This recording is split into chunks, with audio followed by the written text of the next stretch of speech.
Lehendik eta behin, aiaraldeko euskalgintzarekin eta Euskal Herriko euskalgintzarekin egiten duen hizkuntz protokolo bat, herriko hizkuntz eskubideak urratuak ez izateko, bai barne mailan udaletxean eta udalerriari begira, eta horiek erabiliko doguz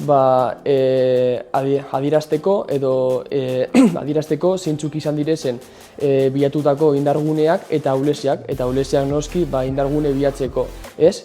Garrantzitsuna da hori, herritarren hizkuntz eskubideak urratuak ez izatea. Gaur publiko egin dugu eta aurkeztu dugu bai Orozkoko udalarekin batera eta baita Aiaraldeko Euskalgintzaren Kontseiluarekin batera Orozkoko udaleko hizkuntza politikaren diagnostikoa.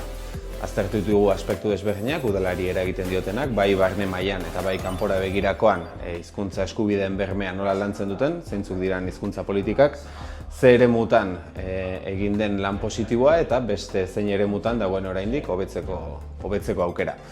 Gero, diagnostiko hori aurkeztu genien Blas de Otero gizartetxean Orozkoko herritarrei eta bertan beraien kezkak ere jaso genituen. Hala nola, harrera protokolo bat garatzea, kulturari eta euskal kulturari indar berezi bat ematea, eremu sozioekonomikoan, merkataritzan eta neurriak hartzea eta beste hainbeste askoren artean.